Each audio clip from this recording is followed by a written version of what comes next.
بسم اللہ الرحمن الرحیم۔ اعوذ باللہ من الشیطان الرجیم، بسم اللہ الرحمن الرحیم۔ السلام علیکم۔ آج آپ کا میزبان ڈاکٹر کاشف بشیر تفہیم القرآن سیریز کی قسط نمبر 521 کے ساتھ آپ کے سامنے حاضر خدمت ہے، جس میں ہم انشاءاللہ العزیز سورہ الفتح کے تعارف کا تیسرا حصہ آپ کے سامنے پیش کریں گے، اور اس حصے تک آتے آتے جو واقعات ہوئے ہیں تھوڑا سا میں ان کا خلاصہ کر دیتا ہوں کہ اس ٹائم تک صلح حدیبیہ کی شرائط طے پا چکی تھیں، اور اس پہ خاصی جو ہے وہ مسلمانوں کے لشکر میں اضطراب پایا جاتا تھا، جس کو حضور پاک صلی اللہ علیہ وآلہ وسلم نے ایک ایک کر کے ان کو سمجھایا تھا کہ یہ ہمارے معاملے میں فائدہ مند ثابت ہوں گی انشاءاللہ۔ اور آپ اس سے آگے چلتے ہیں کہ صلح سے فارغ ہو کر حضور صلی اللہ علیہ وآلہ وسلم نے صحابہ سے فرمایا کہ اب یہیں قربانی کر کے سر منڈواؤ اور احرام ختم کر دو، مگر کوئی اپنی جگہ سے نہیں ہلا، کیونکہ تھوڑی سی پریشانی تھی، اضطراب تھا کہ یہ معاملہ کیوں ایسے ہو رہا ہے۔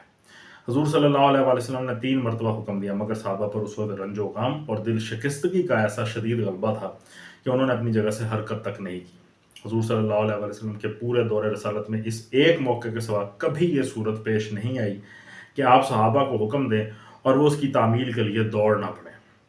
حضور صلی اللہ علیہ وآلہ وسلم کو اس پر سخت صدمہ ہوا، اور آپ نے اپنے خیمے میں جا کر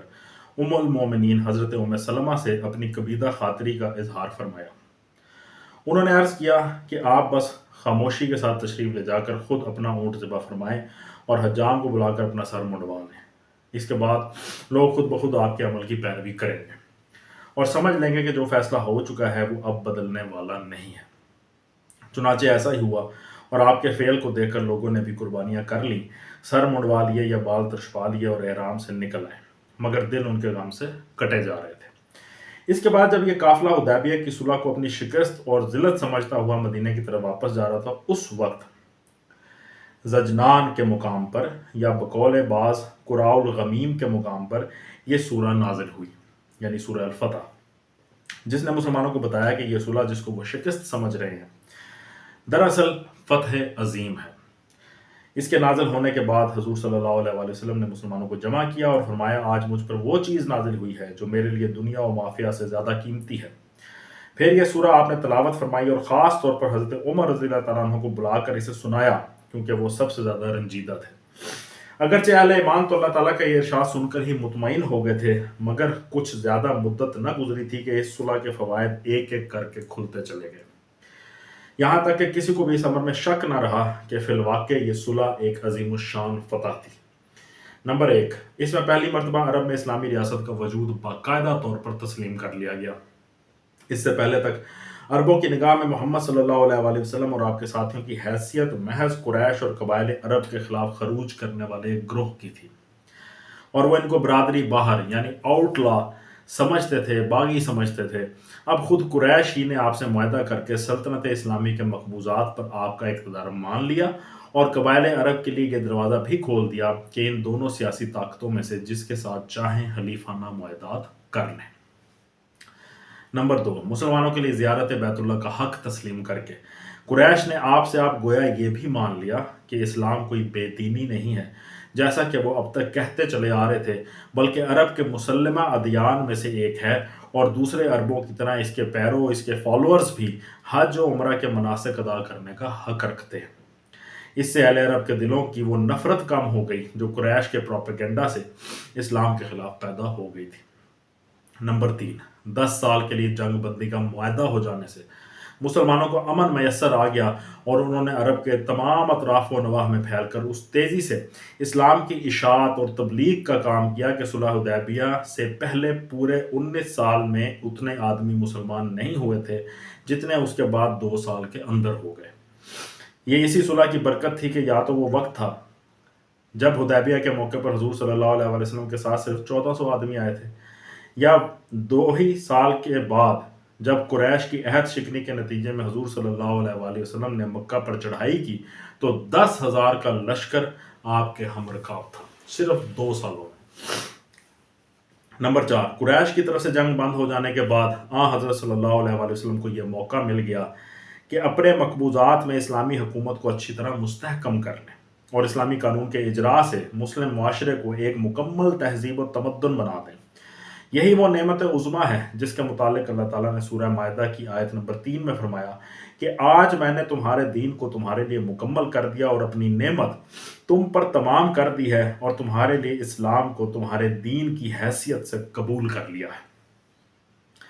نمبر 5، قریش سے صلح کے بعد جنوب کی طرف سے اطمینان نصیب ہو جانے کا فائدہ یہ بھی ہوا کہ مسلمانوں نے شمال عرب اور وسط عرب کی تمام مخالف طاقتوں کو بآسانی مسخر کر لیا۔